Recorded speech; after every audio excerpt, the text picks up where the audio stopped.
نبی پاک فرماتے ہیں میں سو رہا تھا، چھت پہ فرشتے آئے. بات آپ نے سنی ہوئی ہے، صرف کچھ نظریات میں راج کے حوالے سے عرض کرنے ہیں، چند نظریات.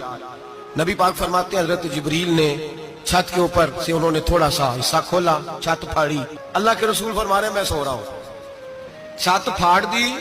حضرت جبریل آ گئے نبی پاک صلی اللہ علیہ وسلم کے پاس. 70 ہزار فرشتہ ساتھ ہے، آ کے کھڑے ہو گئے. میکائیل سے اسرافیل سے مشورہ کر رہے ہیں حضور کو کیسے جگائیں. نبی پاک فرماتے ہیں میں سو رہا ہوں. حالانکہ بخاری میں لفظ ہے، نبی پاک فرماتے ہیں میری آنکھیں سوتی ہیں، دل تو میرا ہر وقت جاگتا رہتا ہے. نبی کریم سید عالم صلی اللہ تعالی علیہ وسلم فرماتے ہیں میں سویا رہا. اب حضور آرام کا کر رہے تھے زمین پہ. جناب جبریل جھکے، کتنا جھکے کہ حضور کے قدم ہی چوم لیے. حضرت جبریل نے سجدہ نہیں کیا. نبی پاک اعلیٰ حضرت فرماتے ہیں جناب جبریل نے سر پہ تاج پہنا تھا اور تاج میں موتی لگے ہوئے تھے. وہ موتی نبی پاک کو سجدہ کرنے لگ گیا.